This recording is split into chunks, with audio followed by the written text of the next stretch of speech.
super feliz aqui quando nós recebemos pessoas queridas, profissionais que têm uma história super legal na nossa estrutura aqui na NetGlobe, onde nós organizamos as conversas, produzimos esses conteúdos aqui do Por Trás da TI e olha, está sendo uma jornada sensacional dentro do mundo de cibersegurança, coletando novas histórias super engajadoras para quem quer conhecer um pouquinho mais desse mercado. Meu convidado, um carioca, lá do subúrbio do Rio, um profissional que tem dedicado uma vida na construção de uma carreira super bacana. Marcelo Assunção, seja muito bem-vindo, prazer te receber aqui.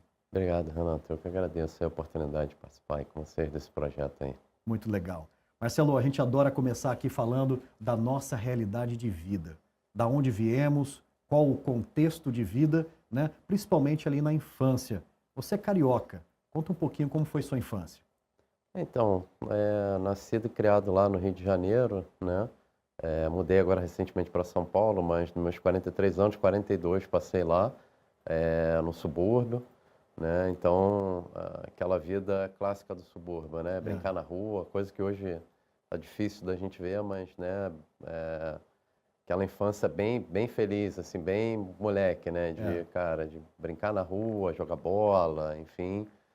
Voltar da escola e ir para a rua, né, e brincar ali. Bem interessante, bem bacana. A infância no Rio, eu imagino que dava para ir para a praia a pé, fazer aquelas coisas de cidade, né, sem grandes perigos, né, de segurança. Hoje em dia, mais difícil, né, Marcelo? Com certeza. A gente vê essa realidade no nossos filhos, né? Tenho dois, então... Três jovens, na verdade, agora, dois filhos na enteada, a gente vê né, a mudança, né, de como era na minha época, que a gente podia, cara, ir para a escola sozinho, voltar, né, e voltava, já tinha aquele compromisso ali, o horário certo que a gente tinha que ir para a rua para poder, cara, tinha a hora do futebol, né, depois do estudo, e hoje em dia a gente já não consegue ter essa realidade com os nossos filhos, né, assim, é raro... o local no Rio, que talvez você vai ter um condomínio fechado, às vezes mesmo dentro do condomínio, cercado de câmera, né, com tantos segurança, tanto controle de segurança, você consiga ter momentos assim. Então, eu acho que era bem mais prazeroso, acho que a vida passava de uma maneira muito mais leve do que essa loucura que a gente está vivendo hoje, assim. E uma das coisas da nossa época, né, Marcelo, que os nossos pais, sabendo, né, dessas possibilidades, nos colocavam sempre num estímulo grande de começar a trabalhar cedo. E não foi diferente para você. Sim. Você começou cedo, né? O trabalho dignifica o homem, mas dignifica um jovem também, né? A não buscar o caminho errado da vida. Isso Conta aí. pra gente um pouquinho dessa fase de 10, 12, como que foi aquele momento das aulas, né? Nas empresas de informática, lembra? Os cursos de informática. Era esse nome, não era, Marcelo? Isso, microinformática, eu acho. Microinformática, né? É isso aí, assim, minha história dos meus pais, né, começaram a trabalhar muito cedo, então tiveram, né, que buscar ali muitos irmãos, né, que eu acho que hoje a família diminuiu um pouco, antigamente era muito comum, né, as famílias serem bem grandes, então meus pais tiveram que correr muito atrás ali por conta, né, de construir a história deles, e eu acho que um pouco disso eles tentaram passar para mim, para o meu irmão mais velho, né. Então, desde novo, meu pai tinha muito essa mentalidade da gente também ter que ter uma profissão, de ter que correr atrás, se posicionar. E aí não foi diferente comigo nem com meu irmão. Nós fomos fazer curso técnico ainda segundo grau, né? Essa época, meu pai tinha uma empresa metalúrgica, então eu meio que comecei a minha carreira, aí já falando um pouquinho de carreira por ali, né? Então, comecei a trabalhar com 15 anos, e aí eu ia para a escola e metade do dia eu passava já na empresa do meu pai. E ajudando em tudo, né? Fazendo tudo que tinha, né? Desde office boy, carregar coisa, era isso? É isso aí. E eu sou o caçula lá em casa, né? Então, normalmente dizem que o caçula, né, tem mais mordomia, aqueles, né? Se perguntar isso pro meu irmão, ele vai contar isso aí. Mas eu até quando cheguei, né? Acho que foi um primeiro impacto, né? Nisso, vai trabalhar na empresa do pai. Quando você é pequeno, você olha aquilo, né? Vai a passeio, né? Diferente quando a realidade chega, né? Meu pai tinha muito uma mentalidade cara, você tem que primeiro conhecer a operação, né, de como é que tudo funciona. Então, eu cheguei lá achando, né, que ia sentar no escritório, ia começar a trabalhar lá. Trabalhei com meu pai os 5 primeiros anos aí o início da minha experiência profissional. E aí os 3 primeiros anos eu passei na fábrica, assim, eu não subia para o escritório. O escritório ficava Sujando no a segundo mão, andar. trabalhando ali na É isso produção. aí. Que legal. Operando máquina, entendendo de automação, de processo, de custo, né? Como é que cada componente dos equipamentos que ele fabricava, né, ao final, aquilo se desencadeava para um determinado cliente ou para outro, quais eram os critérios de qualidade. Então, tive esse contexto aí ao longo de 3 anos, e aí quando eu meio que dominei todos esses processos, aí que ele me permitiu fazer essa transição para ir para o escritório. E, e é engraçado, né, que lá atrás a gente não entende um pouco disso, né? Fala, mas por que que eu estou aqui e tal? Mas, cara, foi super importante para mim, né? Não só para conhecer, né, como funciona e aonde que o negócio realmente acontecia, né? Hoje a gente vê isso muito comum, né? O pessoal indo a campo, né? Que eles chamam de Gemba Walk, né? Ver aonde a coisa acontece. Mas acho que no mundo fabril industrial isso já era mais comum. E aí, na cabeça do meu pai, isso fazia muito sentido, né? Isso, para mim, cara, fez muita diferença na minha vida, porque aprendi a controlar toda essa questão de custo ali na base e dali vim crescendo. Então, quando eu fui para o escritório, né, o que eu peguei foi adicionar aquilo que, né, eu já tinha aprendido lá embaixo, como era o processo produtivo, né, o que acrescia ali, né, depois dos custos diretos, né, os indiretos, né, luz e etc e tal, como é que calculava a margem de lucro e até chegar no comercial. Então, eu tive aí eu digo que mais do que uma faculdade, Uma né, escola, né? uma escola que me ensinou muita coisa e serviu como alicerce base para minhas experiências depois em outras empresas, na mente corporativa. Né? Que bacana, que experiência incrível, né? E isso não foi necessariamente a sua escolha depois, né, Não, da sequência, exatamente. né? Ou seja, a empresa do pai ali e você segue uma carreira. Como que foi esse momento depois de faculdade? Que curso você fez? Como que você começou a se desafiar fora da empresa do pai? Então, eu na verdade, assim, eu tive contato com tecnologia muito novo, né? Então, em torno de 10 anos eu comecei a ter contato aí com microinformática. Aquela época, né, ali nos idos de 90, 91, não era muito comum você ter tecnologia na casa das pessoas, né? A própria internet chegou aqui no Brasil por volta de 95. Eu estou falando aí em meados de 91, né? 90, 91. Tenho familiares que trabalhavam no setor bancário e aí nesse segmento era mais comum você ter acesso à microinformática. E aí, através desses tios que eu tinha, eu passei a ter contato com tecnologia e me apaixonei. Então, foi algo que eu sempre tive ali latente dentro de mim, questão de tecnologia. Então, passei a procurar, a estudar. Naquela época, você encontrava alguma coisa em jornal, né? Lá no Rio, era muito comum a gente ver aqueles cadernos de informática que vinham nos Isso, é jornais, né? verdade, Ou livro, propriamente dito, né? A gente não tinha internet como a gente conhece hoje. Então, eram as minhas fontes de informação. Mas aquilo, se para mim já era novidade, imagina para o meu pai. Então, na cabeça do meu pai era aquele mundo, né? Muito ali, cara, da mão na massa, da fábrica, né? E aí, por ele já ter um negócio, acho que na cabeça dele era o comum que a gente, né, seguisse naquilo ali. Mas eu sempre tive essa chama aí da questão de tecnologia dentro de mim. E aí, tentei, ao longo dessa minha história com o meu pai, também trazer o que eu tinha adquirido de conhecimento também para modernizar um pouco do ambiente fabril, né, da indústria que ele tinha. Tá. E aí surgiu um pouco desse meu interesse por tecnologia. Então, ao longo dessa jornada aí que eu saí do segundo grau e aí fui fazer faculdade, né, num primeiro momento, antes de fazer TI, eu ainda fui fazer engenharia para ver se, né, se realmente eu não tinha que seguir dentro daquilo ali que já vinha a história da minha família, né, mas eu entendi que, ao mesmo tempo que eu fazia a faculdade de engenharia, né, e trabalhei o curso técnico, segundo grau em indústria, né, por conta do meu pai, eu acumulava vários cursos e certificações em TI, ou seja, como se eu tivesse uma vida paralela ali, Entendo. em 2 caminhos, né? E aí, em um dado ponto, o meu próprio pai falou, cara, né, eu acho que o teu caminho é esse aqui, né? Eu acho que tecnologia é um negócio bacana, vai ser o futuro e você faz muito, investe muito nisso aqui, talvez seja melhor seguir por aqui. E aí foi quando eu decidi fazer faculdade de TI.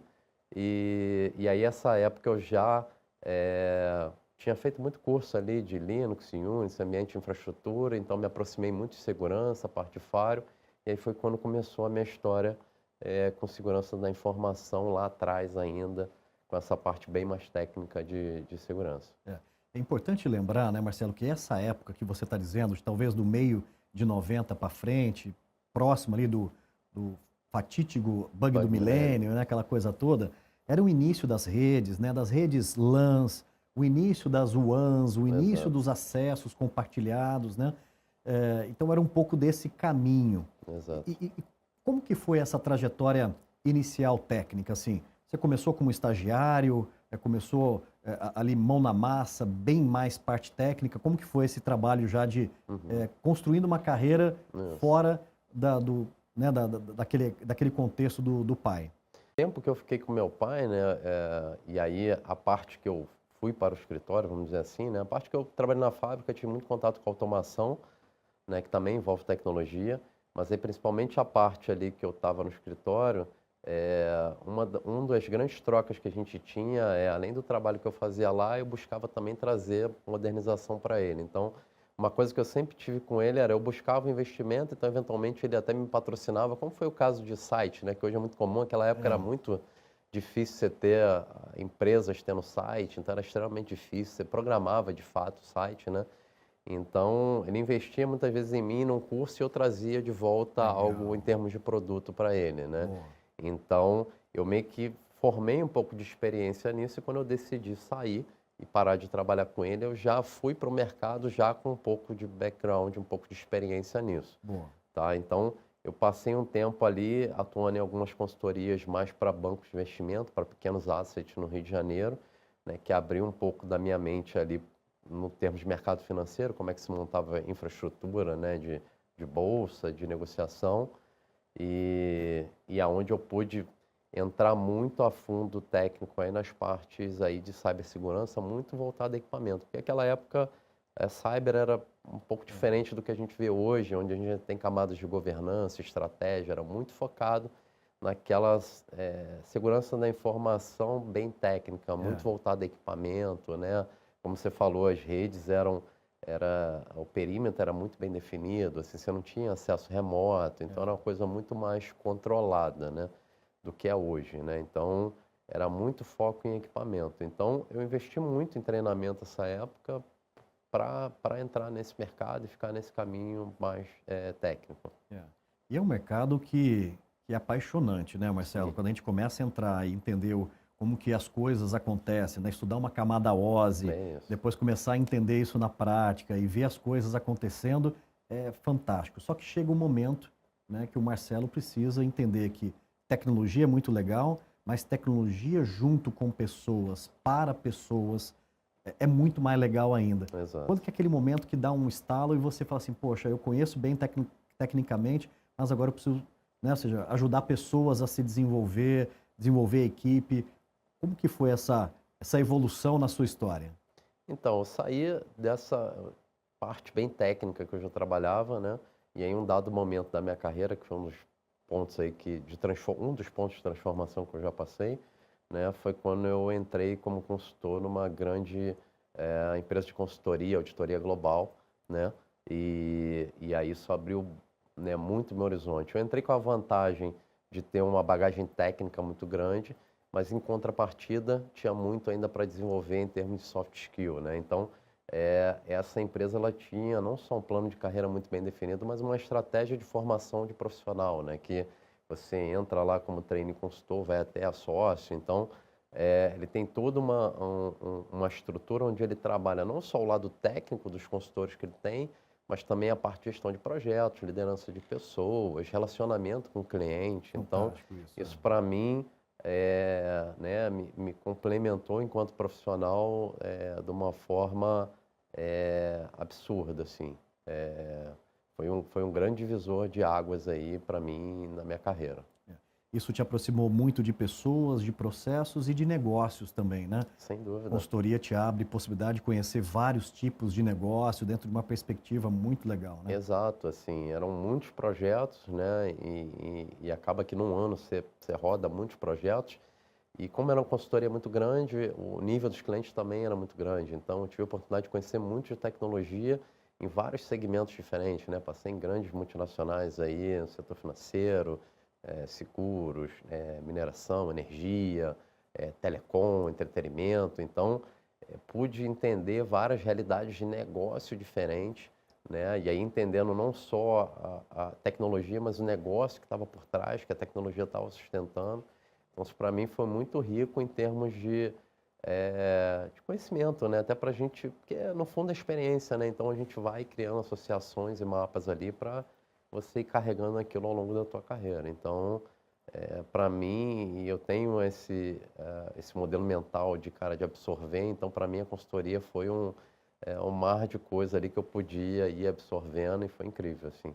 Que legal. Realmente é uma grande escola. Sim, Sentaram muitos profissionais aqui nessa cadeira, né, reforçando isso que você está dizendo, uma né? grande experiência para a formação, né, do profissional. Marcelo, nós somos aqui, estamos aqui, na verdade, né, como os embaixadores, né, para falar um pouquinho das nossas carreiras, né, na área de tecnologia, em especial de Sim. cibersegurança. Queria que você falasse um pouquinho do momento do mercado de cyber, né, para profissionais que já estão nesse mercado e profissionais que estão querendo também entrar nesse mercado de cibersegurança. Queria que você compartilhasse um pouquinho da sua visão desse É. momento que nós estamos vivendo. Cara, eu acho que o momento é bem favorável, tá? Quando eu entrei nesse mercado já há mais de 20 anos atrás, né, sequer a gente falava, né, em segurança, como eu falei, na verdade, segurança acho que nasceu nessa competência junto com redes dentro de Sim, infraestrutura, né? exato. E eu acho que ela se tornou aí um pouco mais protagonista a partir daqueles eventos que a gente passou como o WannaCry, né? Isso a gente já está falando aí de 5, 6 anos atrás. E aí começou a ganhar um pouco de corpo nisso, né? E aí com a questão do trabalho remoto, né? VPN, maior exposição, transformação digital dos negócios, ou seja, as empresas hoje, né? Quem quer se manter ativo e aí independente do negócio, seja educação, né? Varejo, enfim, você tem que ser intensivo em tecnologia, você tem que aportar inovação no teu dia a dia, e aí isso traz uma maior exposição, e aí trazendo uma maior exposição, você também precisa trazer segurança para estar te acompanhando ali desde a concepção, seja do teu produto ou do teu serviço que você vai oferecer, senão você não consegue manter aquilo de pé, né? Então hoje a gente tem uma visibilidade diferente para a questão de cyber, né?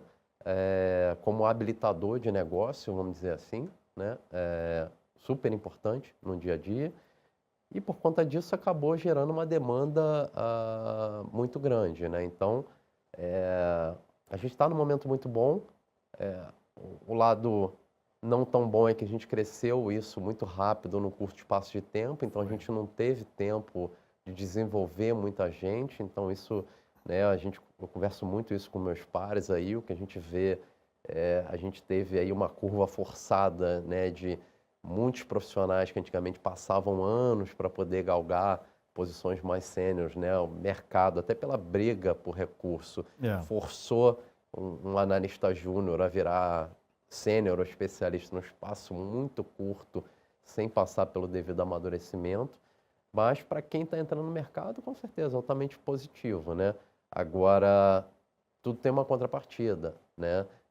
Diferente também lá do passado, que a gente tinha menos exposição, a nossa superfície de ataque hoje ela aumentou. Então, a responsabilidade sobre o time de cyber, ela está muito maior, né? Principalmente com a questão da transformação digital. Então, muitos negócios que funcionavam de 8 às 18 passaram a ser 24/7. Então, operam em alta disponibilidade. E cibersegurança muitas vezes é o alicerce desse negócio. Então, eu costumo brincar isso até, né, com as pessoas. A analogia é como um policial, né? Ele bota a é, farda ali, ele vai trabalhar e quando ele volta para casa ele tira a farda, mas ele não deixou de ser policial, porque se ele estiver no shopping, porventura encontrar aquele bandido que passou, né, que ele combateu, enfim, ele continua exposto sendo policial. E cyber é mais ou menos parecido, assim, cara. A é. gente vai para casa, mas o nosso ambiente ele está vivo, ele está operando lá. Então, 2 horas da manhã pode ser que você tenha um incidente porque está vindo,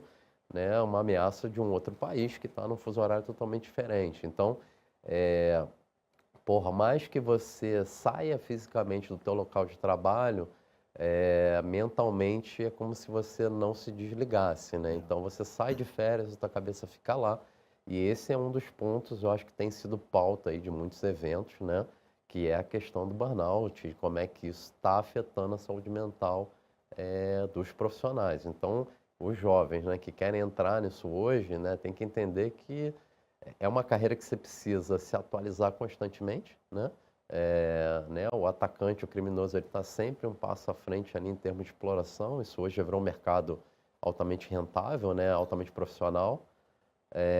Então você precisa se atualizar muito, mas você tem que entender que você tem que trabalhar muito a questão de equilíbrio, de cabeça, né, soft skill, porque a pressão é grande e você acaba não desconectando 100%, né? Os riscos digitais, né, Marcelo, estão na pauta hoje, talvez de todas as famílias, né? E, obviamente, de todos os boards também. Exato. Né? E a gente tem uma missão muito grande aqui no nosso programa, que é desmistificar um pouco algumas conversas, né? E aqui eu estou falando de como que a gente fala de riscos digitais, de risco de negócio, né? Traduzindo isso numa visão para um board da companhia, para um acionista, para um C-level, e como a gente consegue traduzir isso também para quem está lá na base da pirâmide, ou seja, a nossa força de trabalho. Como que você tem praticado isso? Como que os pares têm praticado esse diálogo, tanto no topo da pirâmide quanto na base, e falando sobre riscos digitais?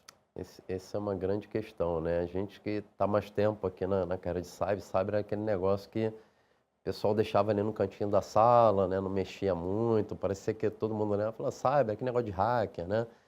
Cara, e no fundo é um pouco do que você falou, tem que ser feito um trabalho de desmistificação do tema, né? Muito voltado talvez aí a práticas que a gente já tem tradicional de análise de risco, né? Trazer aquilo para o contexto do dia a dia que a gente tem, principalmente hoje que dentro de casa, como você falou, né? A gente passa por esse tipo de situação, né? Quando a gente fala de phishing aí já trazendo para o tema corporativo, né? Roubo de credencial. Quando a gente olha para dentro de casa, nas nossas famílias, a gente está vivenciando isso hoje no dia a dia, né? Com o pessoal perdendo perfil aí em redes sociais, WhatsApp, né? Serviço de mensageria. Então, é algo que hoje faz parte também do dia a dia da população de uma maneira geral.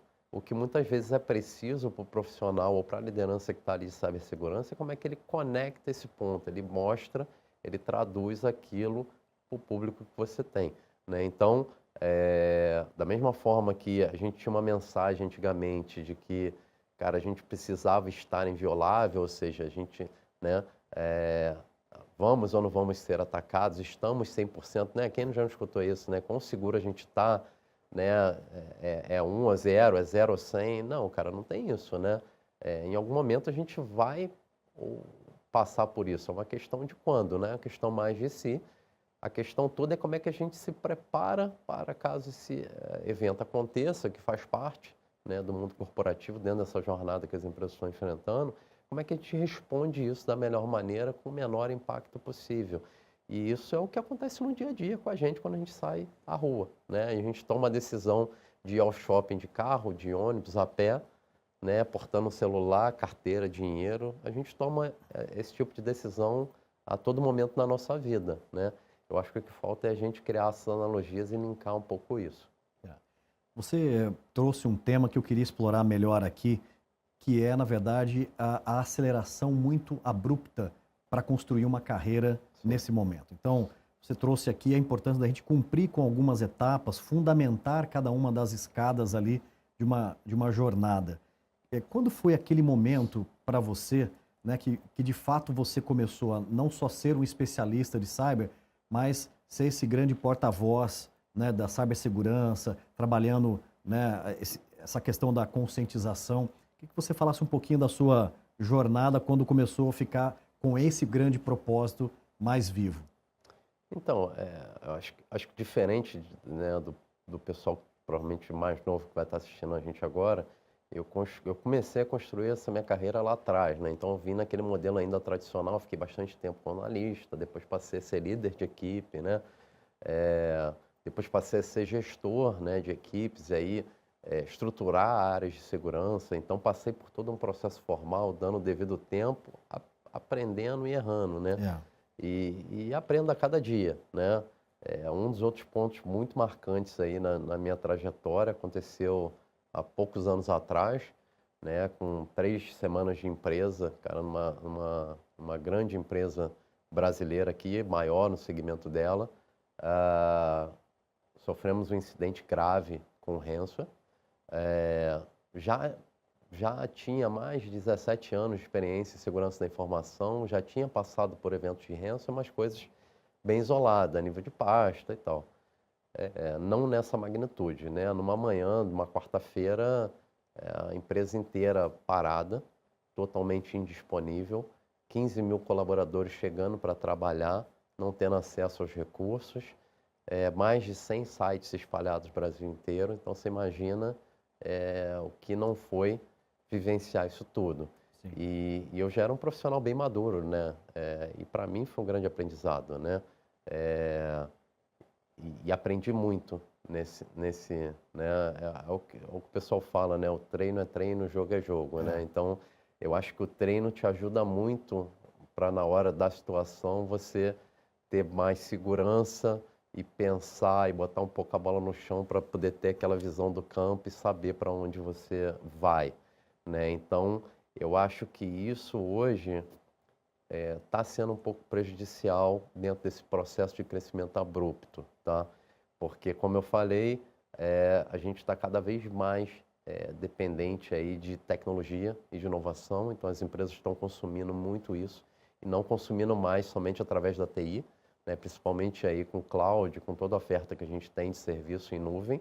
Então as áreas já tomam conhecimento e bebem disso já desde o momento da faculdade, né? Os novos engenheiros ou analistas aí nas áreas de back-office. Então, eles já entram na empresa já com esse comportamento de, cara, já conhecendo isso tudo e querendo consumir isso tudo.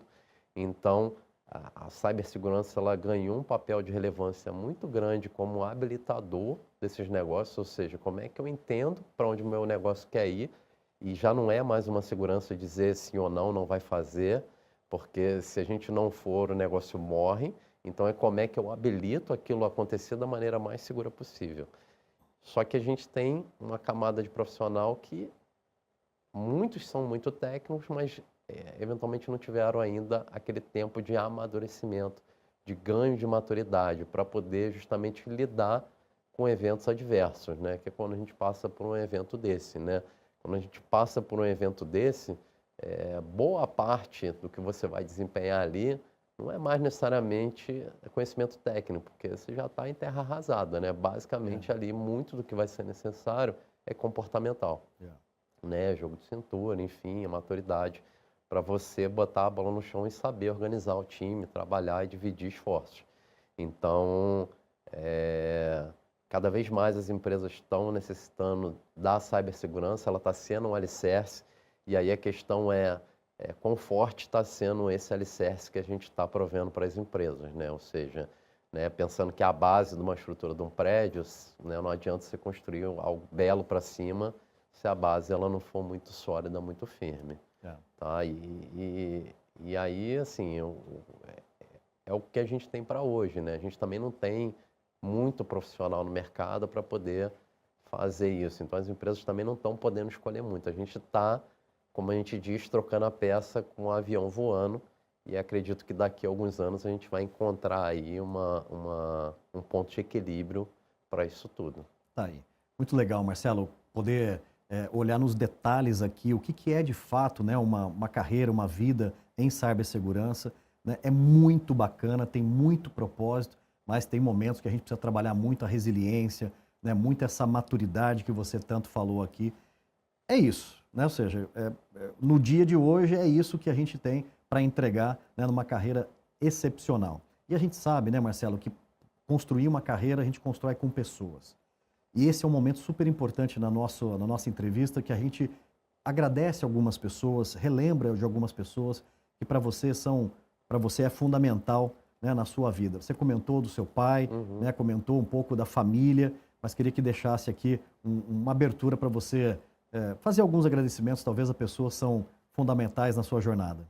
Com certeza, né? Primeiro agradecimento sempre a Deus, né, por permitir a gente todo dia vivenciar todas essas experiências. Fundamentalmente, meus pais, né, que sempre me apoiaram e proporcionaram esse caminho para eu poder trilhar, e a minha família, minha esposa, meus filhos, né, que são, cara, o nosso grande suporte, né, porque sem eles, né, é o que a gente fala, é um ambiente, né, de muita tensão, muito estresse, e a gente não consegue, né, pensa que, ouvi isso uma vez, achei muito bacana, né, a nossa vida, ela fosse uma roda, e, cara, você tem que manter tudo em equilíbrio, né? Porque se parte está maior e parte está menor, aquela roda não flui de uma maneira como ela deveria fluir. Então, cara, você tem que manter o equilíbrio, né? Mental, família, né? Ter os teus momentos e também profissional. Então, a família muitas vezes está no bastidor, né? Aquilo, né? Aquela equipe que está por trás, fazendo aquele baita trabalho, aquele baita suporte. E sem ela a gente não consegue ter tranquilidade para poder tocar esse dia a dia, né? Então, acho que é isso. Todos os profissionais que também passaram, né, nas minhas equipes ou os meus superiores, também aprendi sempre muito, né? Eu acho que todo momento que a gente tem de troca é fundamental para a gente poder aprender. A gente está aprendendo todo dia, né? Isso aí. É muito importante trabalhar essa base, esse networking, Sim. né? Essa gratidão a pessoas que tanto nos apoiam e quanto nos inspiraram, e a gente teve a oportunidade de inspirar também. Muito legal. Com certeza. Marcelo, nas horas vagas, você tem algum hobby? O que você curte fazer? Cara, eu gosto muito de filme, né? De séries e final de semana, né? Eu gosto muito de confraternizar com amigos, família, né? Churrasco, né? Quem é do Rio gosta bastante aí disso, o negócio falou de praia, né? Eu gosto bastante de bagunça, de festa aí. É um pouco do que eu gosto de fazer, né? Agora há pouco tempo em São Paulo, estou aproveitando para conhecer a cidade, ver tudo que ela tem a oferecer, né? Os parques, gastronomia, tudo. Então, é mais ou menos por aí que eu gosto, né? Bem família. Descobrindo a grande São Paulo e as maravilhosas, né, surpresas que São Paulo nos traz. Seja muito bem-vindo, parabéns. Obrigado. E obrigado por você deixar aqui a sua história registrada no nosso programa Por Trás da TI. Muito obrigado. Obrigado a vocês. Valeu. Obrigado. Aê, show de bola!